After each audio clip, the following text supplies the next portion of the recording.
So I'm going to talk today about something that is a great example of what it means to try and exist whilst being black in the UK. You are just rude. Rude. Who's Daniel Boland?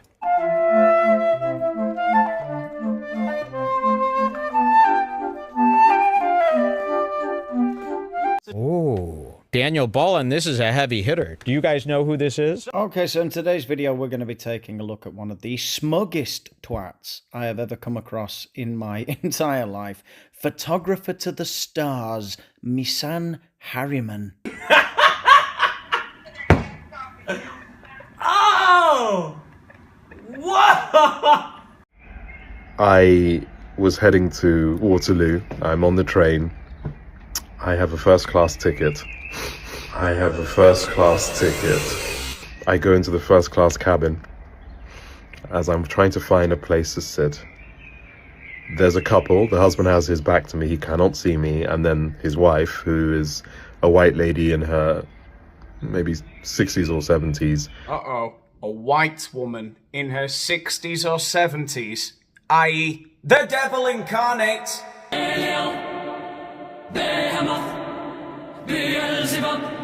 There was a Karen in his carriage. I'm so sorry you had to go through that, Misan. First Rosa Parks, now you. You daft racist. A white lady in her maybe 60s or 70s. I've just got to take a little second out of the video here to comment on Misan's cute as hell little outfits. Now in this video, Misan is clearly dressing down a little bit. He's wearing a casual black hoodie. He's kept his thick frame glasses on though. Woe betide the klutz that forgets what an intellectual powerhouse Misan is. This is a guy that travels in first class we're dealing with here.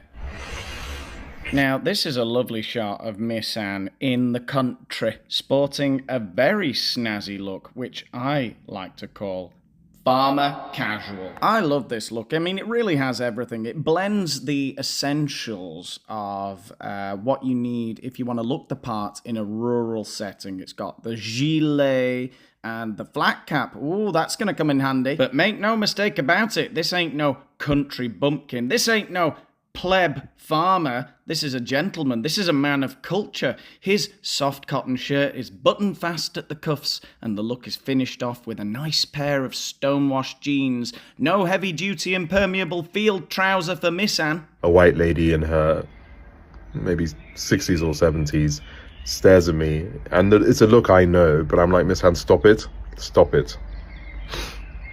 Stop it, Misan. Stop it. Yes, absolutely stop it. I mean, I don't know who's convinced by this. If we're going to give him the benefit of the doubt, this might actually be in his head. I don't even think any of this happened at all and he's completely invented it. But whatever.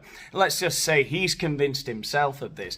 Who is listening to this story believing that a man in the UK, a black man, gets on a first-class carriage looking like Misan Harriman, the least threatening man I have seen in my life, and he gets into a first-class carriage and everyone starts staring at him? It didn't happen. I don't know who's convinced by this. Are there people out there who think that a first-class carriage on a Virgin train is like the Orient Express in the 19th century? There's just women there with parasols, men playing billiards, and suddenly the gramophone scratches to a halt as a black man dares to mount the carriage. The horror! They're all spilling their cocktails. There's just a bit more legroom, that's all. Stop it. This whole thing where we always have to second guess ourselves. Anyway, I sit to the side of her and try and ignore it.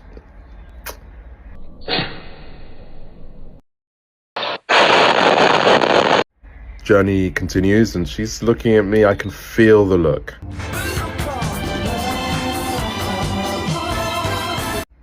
And then the ticket inspector comes. She looks at this guy, so she makes eye contact with him like this. And she does that. I kid you not, she does that towards me. Okay, alright, now that's enough. You've had your fun now, Miss Anne. You're expecting me to believe that the woman sees the ticket guy coming towards her and she's... Get it out, get it out. That just didn't happen, alright? I can't believe that. I kid you not, he says. No, I'm not accusing you of kidding, I'm accusing you of lying, Rosa Parks. I'm watching her do this, and he's like, to be fair to the ticket guy, he's just doing his job. Now, I'm sure that wasn't intentional, but that just sounds a little bit despective, doesn't it? Well, to be fair to the ticket guy, he's just doing his job. His disgusting, hot, uncomfortable minimum wage job. And shut up, I can hear you all typing away in the comments. He never actually said that. Straw man much. Is it? Is it a straw man? It actually sounds like you're being disrespectful to the ticket people. Am I? Or did I just read between the lines about Miss Anne's true thoughts towards the ticket monk? Officers. And then he looks at me and he goes, tickets please. And of course, me being me, I never know where my tickets are. Oh, well, did you check thoroughly through all of the compartments of your purse? Or perhaps your head was so far up his arse that you left your tickets in St. Marcus Rashford's anus. And of course, me being me, I never know where my tickets are. And I'm like... And she goes, oh.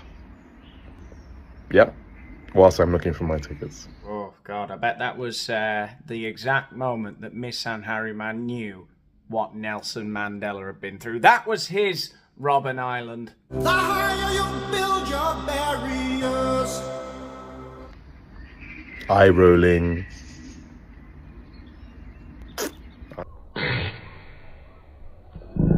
Yeah, I bet you were all expecting. It sounded like he was going to start a list of things, you know, a whole litany of accusations against this poor old woman. He says there was eye rolling and,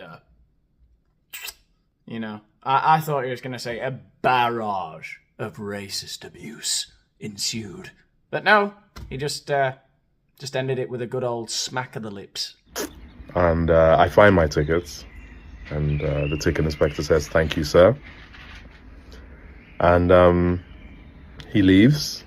And I sit there and...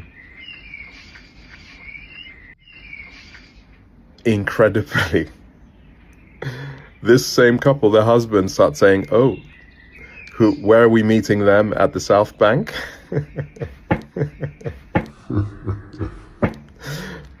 You know, they're going to the very place that I oversee, or I'm at least a chair of.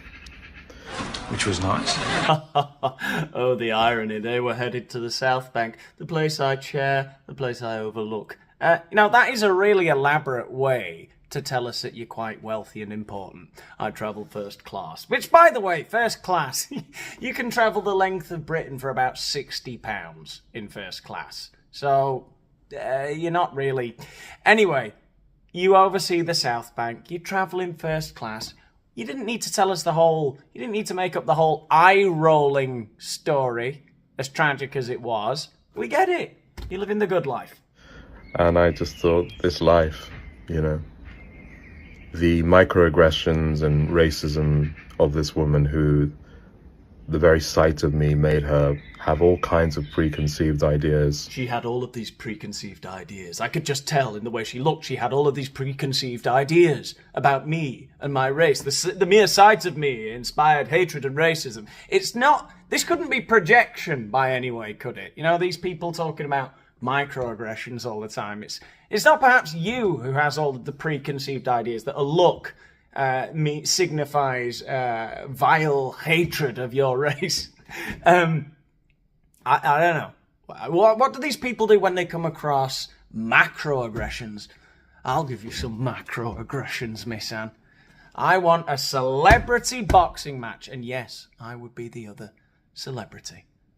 I don't run the South Bank, but I run this YouTube channel, which is better than anything you can see in those shithole art galleries. All kinds of preconceived ideas of what I must be. Because the truth is, you're a posh spaz. You know, and then recognizing my own journey. It was something very, very interesting. Fascinating. You know, so I just left her to stew in her hatred, which I don't think will ever go away at this late stage in her life. This poor woman, I mean, she doesn't exist, but this poor, inexistent, abstract, intangible archetype of a woman who we're all imagining, you know, she's of a certain age, a certain race, and she harbours some really dangerous views, but she never expresses them, but we can all see when she rolls her eyes. We know what she wants to do to those collectives. Oh, God. Oh, the things she wants to do, you know. But she didn't ask to be dragged through the mud like this, Miss Anne. You know, you're going to have a baby reindeer situation on your hands here. There's a lot of women who can identify with that archetype, and they've probably sat in first class with you. I'm just saying, be careful. And continue with mine. But I had to share you that experience that happened very recently to me. What a strange thing to say. I had to share with you that experience that happened to me recently. In this country. That experience that happened to me recently in this country.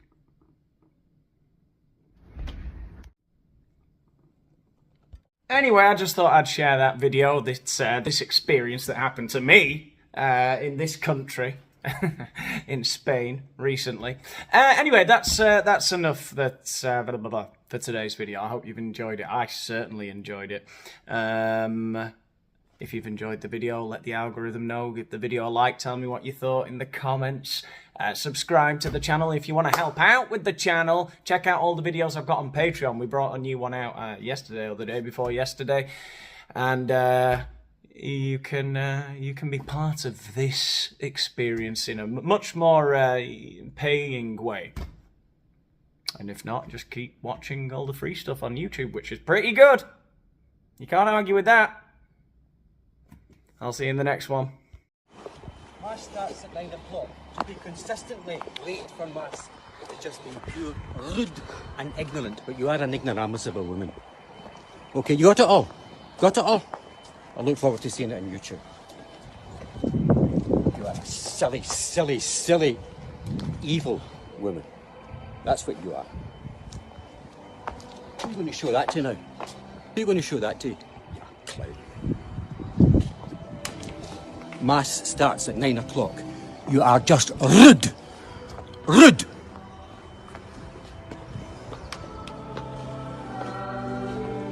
Take your hand.